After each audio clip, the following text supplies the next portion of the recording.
Hello बच्चों, आज हम जो टॉपिक करने वाले हैं मैथ्स का वो है ज्योमेट्री।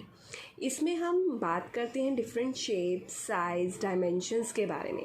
थर्ड क्लास में आपने अब तक डिफरेंट जो शेप्स पढ़ी हैं आपको वो सारी आई होप याद होंगी, जैसे circle, triangle, square, rectangle.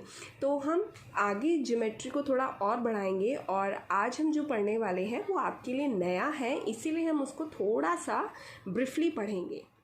For example हम सबसे पहले पढ़ेंगे पॉइंट के बारे में। पॉइंट क्या है? पॉइंट होती है एग्जैक्ट लोकेशन। जैसे मैंने यहाँ पर बना दिया एक पॉइंट, ये एक एग्जैक्ट लोकेशन हो गई कि मेरे को पॉइंट ए से शुरू करना है या पॉइंट बी से शुरू करना है। मैं जो भी इसका नाम रखूँगी, मान लो मैंने पॉइंट का नाम रख दिया एम, तो यानी कि ये इसकी लोकेशन हो गई। अगर मैं आपको कहूँगी कि आपने कोई लाइन ड्रॉ करनी है पॉइंट एम से, तो आपका स्टार्टिंग पॉइंट होगा ये, ठीक है। तो ये हमारा हो गया पॉइंट। आपको मैं इसमें सिर्फ समझाऊंगी, डेफिनेशंस मैंने आपको अलग से दी हुई है जो आपने अपनी मैथ्स की कॉपी में लिखनी है, वही आपकी वर्कशीट होगी। तो आगे अब हम इसमें बात करते हैं स्ट्रेट लाइन के बारे में। स्ट्रेट लाइन नाम से आपको पता चल रहा होगा, सीधी लकीर। सबसे पहले तो मैं आपको बता दूं, ज्योमेट्री में लाइंस ड्रॉ करने के लिए, लाइन सेगमेंट ड्रॉ करने के लिए या कोई भी शेप ड्रॉ करने के लिए हमें पर्टिकुलर स्केल की ज़रूरत पड़ती है। आपके पास स्केल होगा, ठीक है, तो आप उसी से लाइन ड्रॉ करेंगे। आप बिना स्केल के लाइन ड्रॉ नहीं करेंगे, नहीं तो आपके एग्ज़ाम में भी मार्क्स कट हो जाएंगे और अगर आप कॉपी में करते हैं वो भी काम आपको दोबारा करना पड़ेगा। तो हम सबसे पहले स्ट्रेट लाइन की बात कर रहे थे। स्ट्रेट लाइन पे आते हैं हम, यानी कि सीधी लकीर। जैसे मैंने यहाँ पे सेकंड थिंग कि आपको ज्योमेट्री में कोई भी शेप बनाने के लिए, फिगर बनाने के लिए, डायमेंशन बनाने के लिए सिर्फ और सिर्फ पेंसिल का यूज़ करना है, पेन का नहीं, ठीक है। तो पेंसिल से आप सारे डायग्राम्स ड्रॉ करेंगे, फिगर्स ड्रॉ करेंगे। नेक्स्ट है स्ट्रेट लाइन। जैसे मैंने यहाँ पर स्केल रखा, ठीक है, और मैंने ये एक लाइन यहाँ पे खींच दी, ठीक है, ये मेरी लाइन हो गई। इसको शो करते हैं हम ऐसे एरो से। इसका मतलब है कि इसका कोई भी एंड पॉइंट नहीं है, ठीक है, यानी कि ये कहीं पर भी ख़त्म नहीं होती। एरो का मतलब है ये इधर भी जा सकती है, ठीक है, और इधर भी जा सकती है, यानी कि हम इसको जितना चाहे बढ़ा सकते हैं।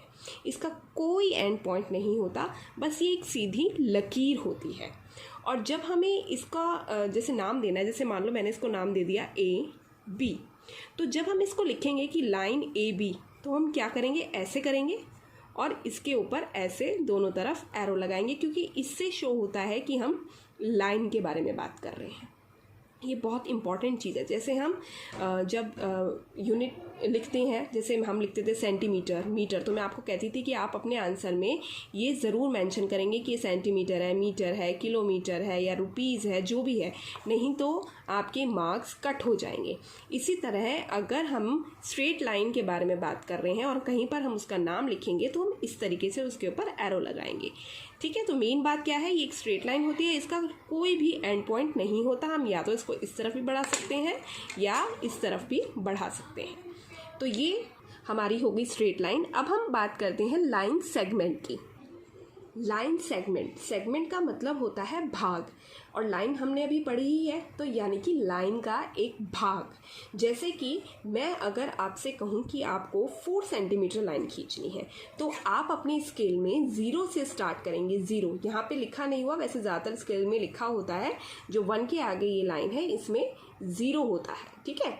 तो 0 से स्टार्ट करते हुए आपको 4 सेंटीमीटर, जो स्केल में ये छोटे छोटे नंबर्स ये होते हैं, ये सेंटीमीटर को डिनोट करते हैं, और ये जो बड़ी वाली साइड होते हैं जिसमें गैप आप देख रहे हो ज़्यादा है, ये इंचेस को डिनोट करते हैं।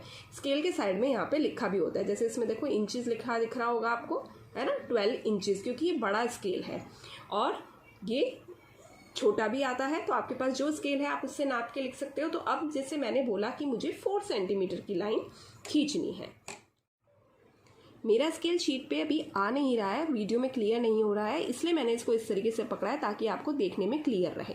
तो यहाँ से जैसे कि मैंने आपको बताया 0 से स्टार्ट करेंगे, हम 0 पे एक पॉइंट लगा देंगे।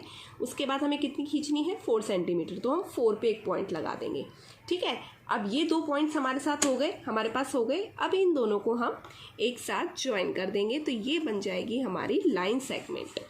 यहाँ पर एक पॉइंट और यहाँ पर एक पॉइंट, और इसमें लिखेंगे इसकी दूरी। ये भी हम थर्ड क्लास में कर चुके हैं। और इसको हम दे सकते हैं कोई भी नाम, जैसे कि मैंने इसको दे दिया नाम O और इसको दे दिया P। तो OP हमारी एक लाइन सेगमेंट होगी जो कितने सेंटीमीटर की है, 4 सेंटीमीटर की। ठीक है, तो यानी कि जब हम लाइन सेगमेंट ड्रॉ करते हैं तो उसका एक फिक्स्ड मेजर होता है। जैसे अभी हमने बात करी थी लाइन की, उसका कोई फिक्स्ड मेजर नहीं होता, लेकिन लाइन सेगमेंट का होता है। जैसे मैंने आपको बताया था कि जो स्ट्रेट लाइन होती है उसकी दूरी निश्चित नहीं होती, हम उसे कहीं पे भी बढ़ा सकते हैं। लेकिन अगर, और वो सबकी अलग अलग हो सकती है। मान लो मेरे को कोई कहे स्ट्रेट लाइन ड्रॉ करो, तो मैंने स्केल से मान लो ये ड्रॉ कर दी। मैंने किसी और बच्चे को कहा, उसने स्केल से ये ड्रॉ कर दिया। तो ये सारी स्ट्रेट लाइन है, ठीक है, और सबका नाप अलग अलग हो गया। लेकिन अगर मैं लाइन सेगमेंट ड्रॉ करने को कहूँगी तो हर एक बच्चे की सेम होगी। क्यों? क्योंकि उसका मेजर सेम रहता है। ये लाइन, मैंने बोला लाइन ड्रॉ करो, तो वो कितनी भी लाइन ड्रॉ कर सकता है। वो 5 सेंटीमीटर, 6 सेंटीमीटर या पूरे पेज पे एक लाइन ड्रॉ कर सकता है। ठीक है, तो वो सब बच्चे की अलग होगी। लेकिन लाइन सेगमेंट जितनी मैंने बोली है आपको उतनी ही ड्रॉ करनी पड़ती है। यही फ़र्क है लाइन सेगमेंट में और लाइन में। लाइन का ही एक भाग होता है लाइन सेगमेंट। अब हम बात करेंगे, इसमें लास्ट हमारी जो डेफिनेशन है वो है रे। ठीक है, रे जो होती है उसमें क्या इन दोनों से अलग होता है, वो भी एक स्ट्रेट लाइन होती है, लेकिन उसका जो स्टार्टिंग पॉइंट होता है वो फिक्स होता है। कि जैसे मान लो ये ए से स्टार्ट हो रही है, लेकिन आगे ये कितनी भी बड़ी हो सकती है, इसीलिए हम एरो लगाते हैं। एरो का मतलब है कि ये कोई फिक्स नहीं है, ये कहीं तक भी जा सकती है। आपने देखा होगा मैंने लाइन सेगमेंट में एरो नहीं लगाया था, मैंने लाइन सेगमेंट में पॉइंट लगाया था, क्योंकि वो एक फिक्स है कि ना हम उसको इससे इधर नहीं खिसका सकते। लेकिन अगर हमने एरो लगा दिया तो यानी कि ये फिक्स नहीं है, हम इसको कितना भी बड़ा या छोटा भी कर सकते हैं। तो ये है रे, जिसमें फर्स्ट पॉइंट यानी कि स्टार्टिंग पॉइंट फिक्स होता है, लेकिन वो बाद में कहीं पर भी जा सकती है।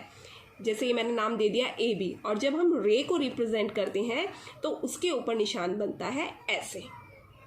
तो आई होप कि आपको ये चीज़ें क्लियर हो गई होंगी। ठीक है, हमने आज मेन 3 चीज़ें पढ़ी। पॉइंट तो बहुत ही ईजी था, line segment, straight line and रे।